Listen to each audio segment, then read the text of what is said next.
bebaskan.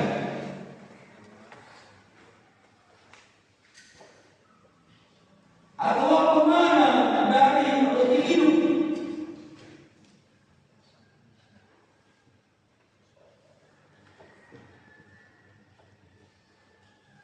Dalam bacaan kita secara khusus dalam kitab Yohanes, Yesus mau melanjutkan tentang pemakaman yang semestinya. Yesus mau menjelaskan tentang pengajaran yang jelas mengenai dirinya.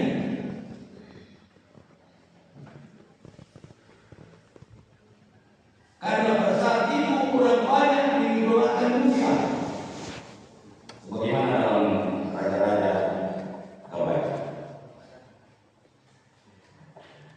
Karena dia memahami bahwa Musa adalah utusan Allah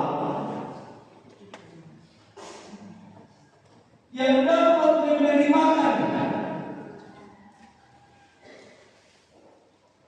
dan makanan itu adalah roti dari surga atau roti mana.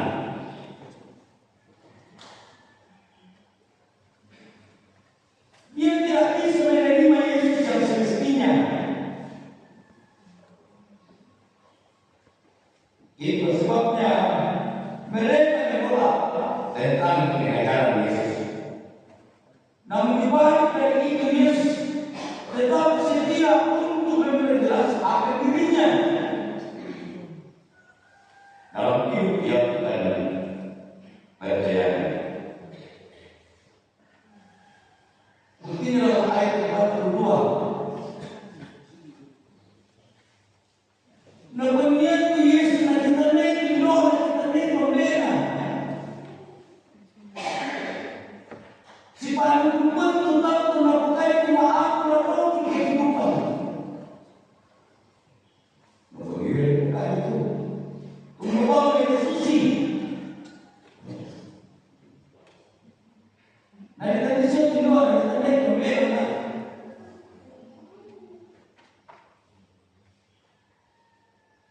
Pertanyaannya, mengapa orang itu susah?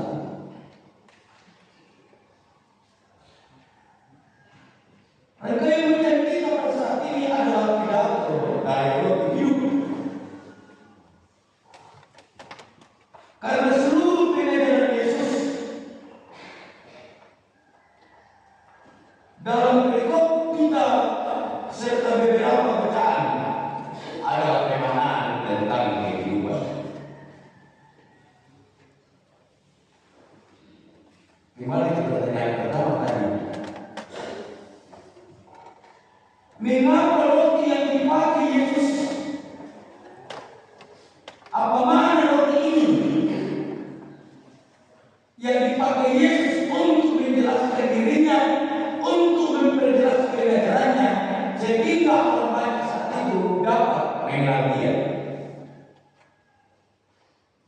Nah, berproses itu makanan dia itu penting. Ya udah, tetapi punya minum roti. Ya, atau mikir dia ada roti.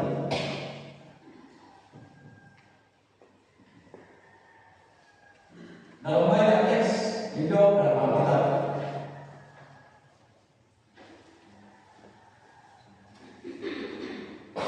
Roti yang dipakai Yesus menjelaskan diri saat itu. Jika kita melanjutkan dalam Imamat pasal 23 ayat 17.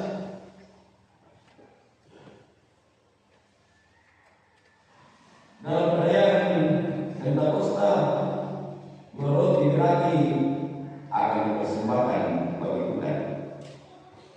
Jadi simbol roti atau makna roti yang sangat dipahami orang pada saat itu, sehingga Yesus mengambil bagian itu untuk memperjelas akan dirinya adalah yang pertama sebagai sesuatu atau makna persembahan dalam imamat ini dikatakan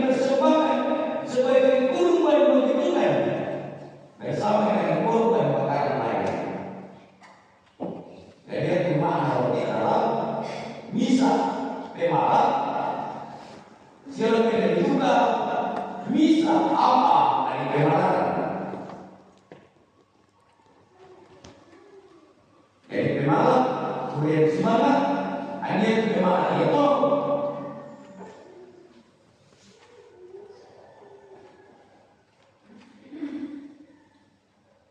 Apa yang berjelas tentang Yesus? Yang kedua, mengapa anak? Ketika banding dalam kitab Keluaran pasal 25 ayat 30, di situ dikatakan bahwa Allah akan meletakkan juga roti yang menentukan sebagai lambang kehadiran Allah bagi umatnya. Ya. Sekali lagi, dalam kitab Keluaran, roti adalah simbol lambang kehadiran Allah bagi umatnya. Jadi itu dua ayat yang saya lihat dalam teks yang lain. Mengapa roti dipakai oleh Tuhan? Maksudnya ini apa? Tidak bisa disenangi. Karena ini yang perlu jelas. Dan sampai sesuatu ternyata buku bangun lah, itu mau Yesus itu. Supaya itu mereka, itu dia itu kita mengalami dalam paham. Tetapi perlu kita memahami apa makna sehingga ini yang dipakai. Sampai ini itu sudah roti. Jadi apa yang sehingga dari dua makna itu akan memperjelas bahwa Yesus hadir.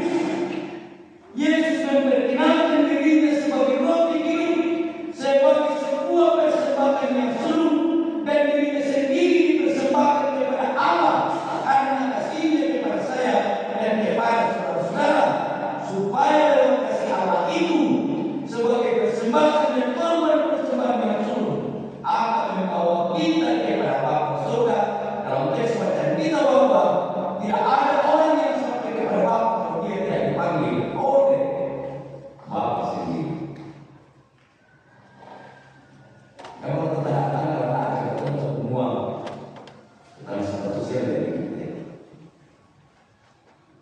Gelar dosa siapa kesalahan, tapi udah semangatnya.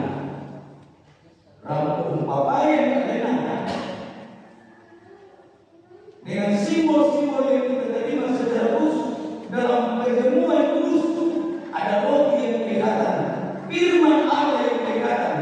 Dia menyatakan bahwa kita terima roti itu Allah hadir dalam diri kita, dan menyatakan juga bahwa kita akan mempersembahkan diri kita sebagai persembahan yang hidup yang berkaitan dalam kitab Roma pasal 12.